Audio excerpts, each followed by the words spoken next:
पर स्त्री हट कौन समझा सकता? बाल हट, जोगी हट, स्त्री हट। मौसा जी गर्दन हिला दिया। देखो, बाल हट, स्त्री हट और जोगी हट, ये जो हट पकड़ ले तो कोई बालक कोई चीज मांग ले तो कोई मना कर सकता है? कहीं नहीं भी हो तो भी बना कर लाओ जो उसको चाहिए। तो यहाँ देवी जी ने कहा कि मुझे तो जाना है पिताजी की यहाँ यज्ञ में। शिव ने समझाया और शिव ने भगवान की माया जानकर कहा कि, क्योंकि सती मैया ने कहा कि अपने गुरु जी के स्थान पर, जहाँ गुरु जी हो, गुरु के स्थान पर, माता पिता के यहाँ देवालय में, यहाँ पर बिना बुलाए भी हम जाएंगे माता पिता के घर तो वहाँ हमें दोष नहीं लगता, तो वहाँ पर भी जाना चाहिए। आप गुरु जी के स्थान पर, गुरु जी के वहाँ जाए तो भी आपको निमंत्रण मिले ना मिले, कोई उत्साह मिले ना मिले, तो भी सबसे पहले बिना बुलाए जाए।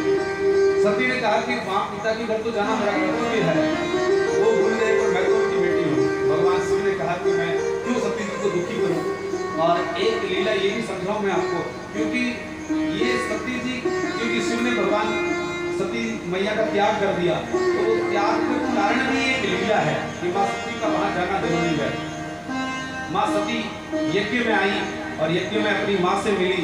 माँ तो मिली पर उनकी बहनें भी मुंह मोड़ लिया, परिवार के जितने भी जन थे किसी ने भी माँ सती का सम्मान नहीं किया, पिताजी ने भी सम्मान नहीं किया, पिताजी भी मुंह मोड़ कर चले गए।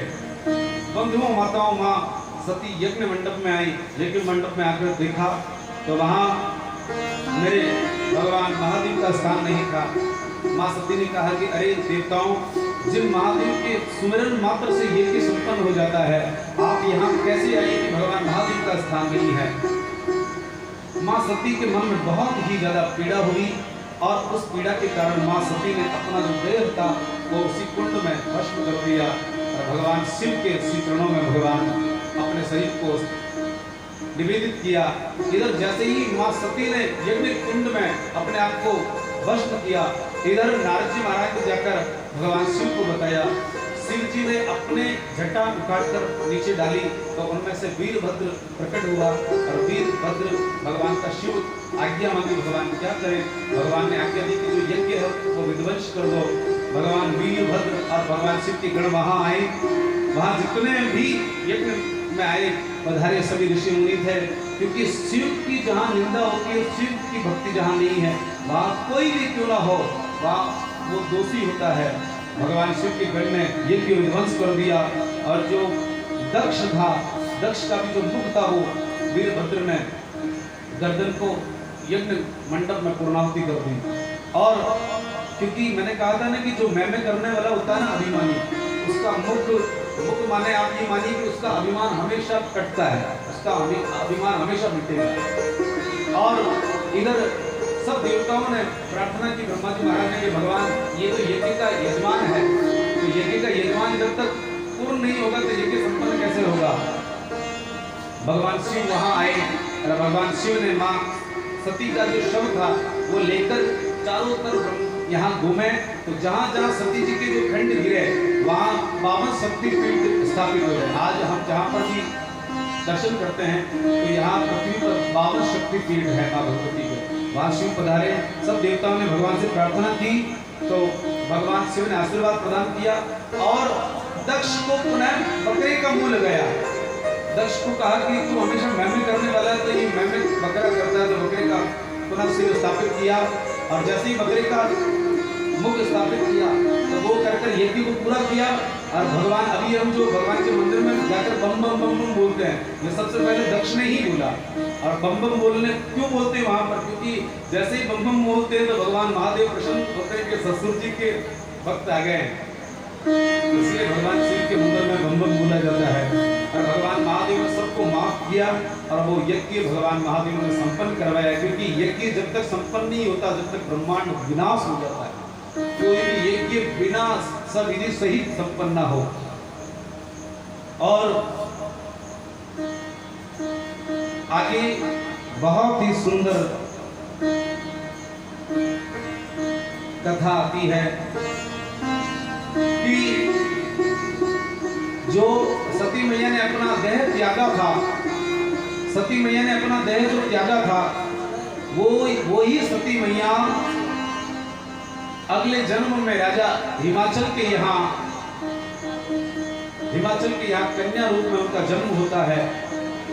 तो भगवान नारद जी महाराज ब्रह्मा जी से कहते हैं कि आप मुझे माँ पार्वती और हिमाचल मैना जी का पूरा चरित्र आप मुझे सुनाइए कि कैसे मैना जी के यहाँ माँ पार्वती का जन्म हुआ और कैसे भगवान शिव और पार्वती मैया का विवाह हुआ। तो आगे ब्रह्मा जी महाराज कहते हैं ततस्तानोति पूतात्मा पावनस्य महात्मनाम।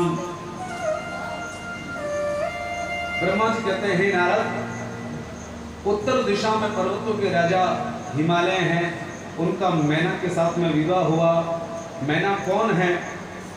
मैना पितरों की कन्या है। राजा दक्ष के 60 कन्या थी। 60 कन्याओं में से स्वधा जो बेटी थी उनका विवाह पितरों के साथ में हुआ और पितरों के 3 पुत्रियां हुई, मैना, धन्या, कलावती।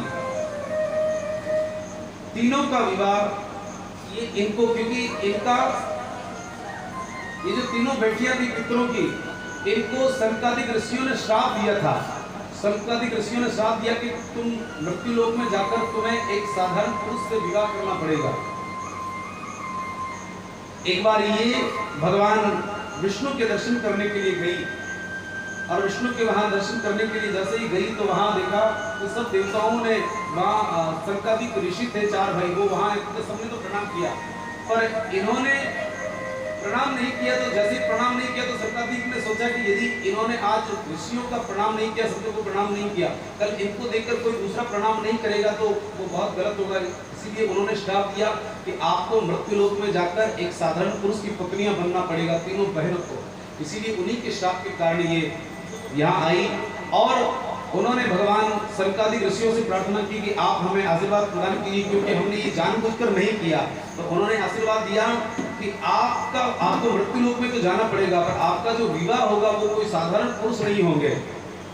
आपका जो विवाह होगा, कहा मैना को कहा कि तुम पर्वतराज हिमाचल की पत्नी बनोगी और तुम्हारे यहाँ जगदम्बा पार्वती अम्बा आपके यहाँ जन्म लेगी और भगवान शिव आपके दामाद बनेंगे। और धन्या को कहा कि आपका विवाह शीरध्वज जनक जी महाराज से आपका विवाह होगा और आपके यहाँ जगदम्बा सीता का जन्म होगा और आप राम जी आपके घर दामाद बनकर आएंगे और आपका भी जीवन सफल होगा। और कलावती को आशीर्वाद प्रदान किया कि आपका विवाह वृषभानु जी से होगा और वृषभानु जी की प्रिया होगी और जगत आधार माँ राधा रानी आपकी सुपुत्री होगी। और भगवान कृष्ण उनका वर्णन करेंगे भांडीर वन में। ब्रह्म वैवर्त पुराण में वर्णन आता है भगवान कृष्ण और राधा जी का विवाह। तो ऐसा आशीर्वाद प्रदान किया और कहा कि हमारा आशीर्वाद है कि अंतिम क्षण में मैना कैलाश की अधिकारी बनेगी और धन्या वैकुंठ की अधिकारी और माँ कलावती गोलोक धाम की अधिकारी बनेगी। ये हमारा आशीर्वाद है, संकादिक ने कहा। और वही मैना मैया राजा हिमाचल से उनका विवाह होता है और राजा हिमाचल से उनका विवाह हुआ और विवाह हुआ तो सभी देवता उनके पास में आए, हिमाचल जी के पास में। क्यों? क्योंकि इधर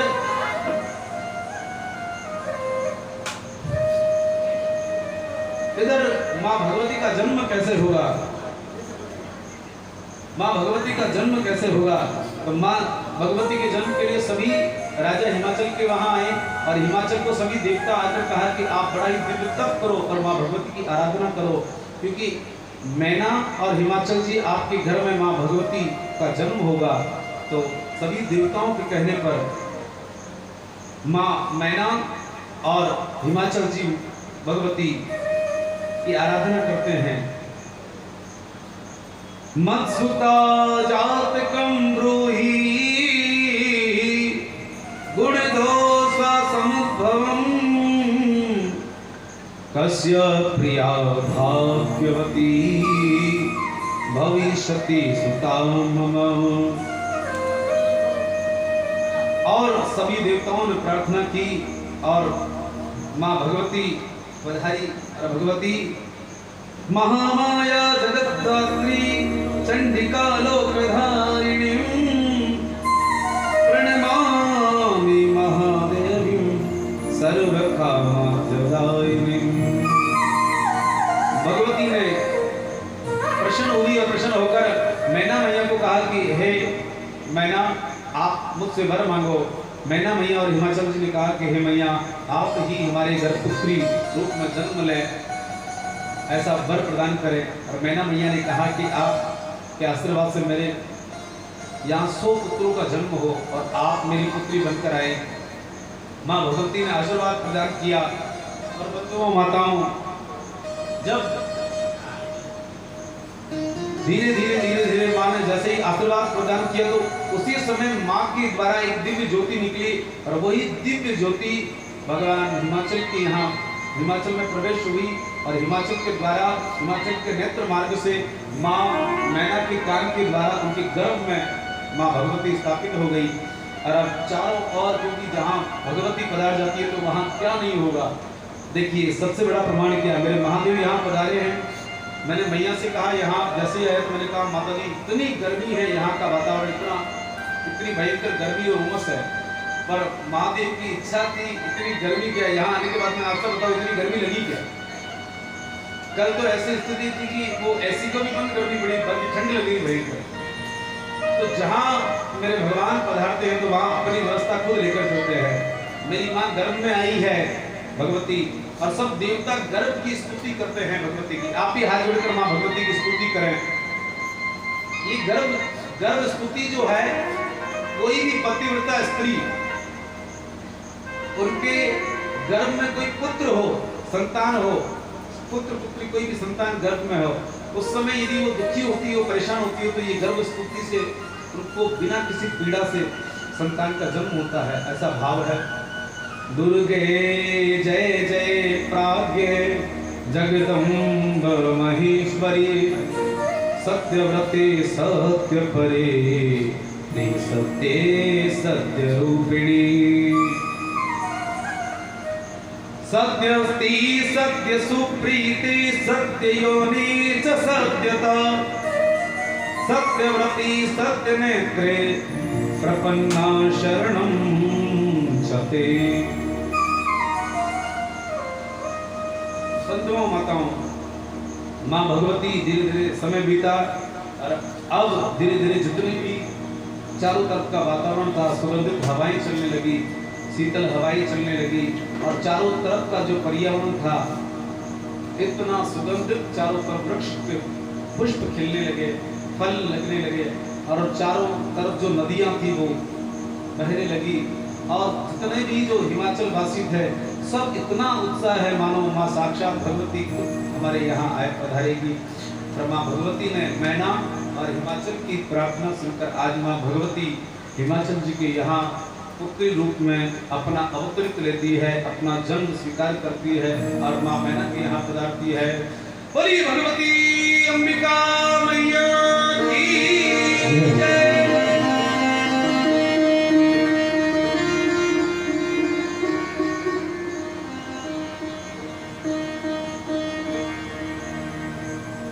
माँ का जैसे ही जन्म हुआ, माँ का बड़ा विशाल रूप था। मैना और हिमाचल जी ने प्रणाम किया। प्रणाम कर कर मैया से प्रार्थना की कि मैया अपने बाल रूप के लिए प्रार्थना थी, तो माँ भगवती बालिका रूप में वहाँ पधारी। और धीरे धीरे धीरे जैसे माँ भगवती वहाँ पधारी तो चारों ओर की कैसी स्थिति है। सुंदर सहज सुशील सयानी नाम उमा अंबिका भवानी नाम उमा अंबिका भवानी। इधर नारद जी को जैसे ही पता चला कि मेरी माँ भगवती पधार गई है, नारद जी पधारे तो हिमाचल जी ने कहा कि आप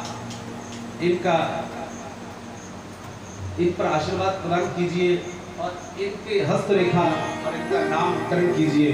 तो नारद जी महाराज ने मत्सुता जात कम्ब्रूहि गुण गौ से समुद्भवम कस्य प्रिया भाग्यवती भविष्यति सुताम मम।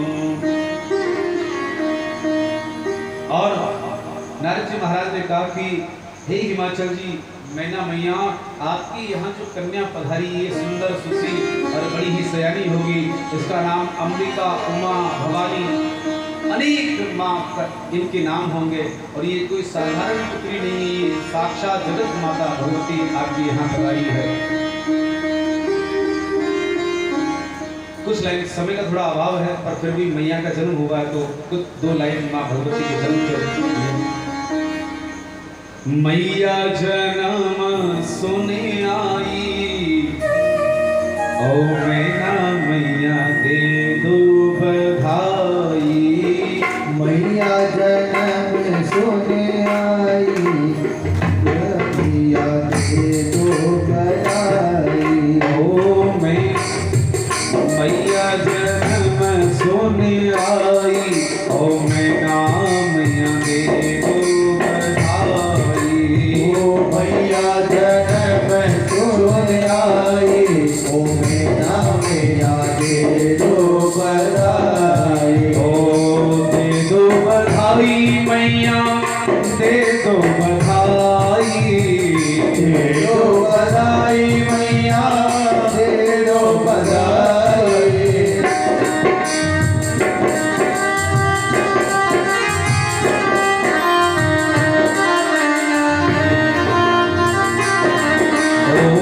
मैया जन्म सुने आई, ओ मैना मैया दे दो बधाई। ओ मैया जन्म सुने आई, ओ मैना मैया दे दो बधाई।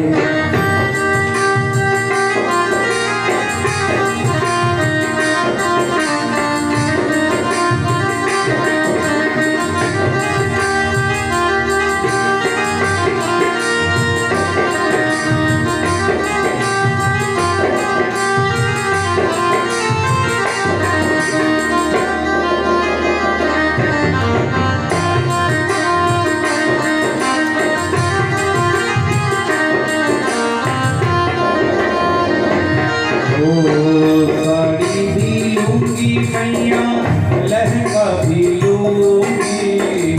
साड़ी भी लूंगी मैया, लहंगा भी लूंगी। साड़ी भी लूंगी लहंगा भी लूंगी। साड़ी भी लूंगी मैया, लहंगा भी लूंगी। सोनर की कर दियो साई, ओ मैना मैया दे दो बधाई। सोनर की लाई, ओ मैना मैया दे दो बधाई।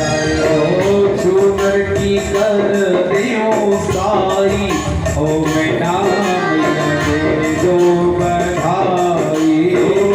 सोनर की लो में साई, ओ मैना मैया दे दो बधाई। भटकी है पार्वती माई, हिमाचल को रे बाजे बधाई। जननी है पार्वती माई, हिमाचल को बाजे बधाई। ओ बाजे बधाई मैया, बाजे बधाई। बाजे बधाई मैया, बाजे बधाई। भटकी है पार्वती माई, हिमाचल को रे बाजे बधाई। जननी है पार्वती माई, हिमाचल बोले बाजे। माँ का भविष्य हस्तरेखा देखकर भगवान नारद जी महाराज कहने लगी, योगी नगनो गुणो कामी, मातृता विवर्जित, अमानो शिव वेश देशश्च पतिरस्याखिले दृश अगुणीयमान मातृपितुहीना उदासीन सब संशय छीना। भगवान नारद जी महाराज हिमाचल जी से कहने लगे कि आपकी जो पुत्री है उनका जैसे ही भविष्य मैंने देखा तो ये जैसे ही बड़ी होगी विवाह योग्य तो इनका विवाह ऐसे पुरुष से होगा जो योगी होगा, नग्न होगा, निर्गुण होगा, निष्काम होगा, उनके कोई माता पिता नहीं होंगे और अमंगल वेश धारण करने वाला होगा। जैसे ही मैना मैया ने सुना और मैना मैया मन में दुखी हुई और कहने लगी कि अरे नारद जी महाराज अब मेरी पुत्री का क्या होगा। हिमाचल जी ने कहा कि आप हमें कुछ उपाय बताइए क्योंकि अब हमें तो चिंता होने लगी कि ऐसा पति होगा। नारद जी महाराज कहने लगे कर रेखा ब्रह्मलिपिर्न मृषा भवति द्रुतम। जो कर की रेखा है उसको ब्रह्मा जी भी नहीं मिटा सकते पर इस रेखा को यदि इस गुण को भी इस दोष को भी गुण में यदि कोई परिवर्तन कर सकता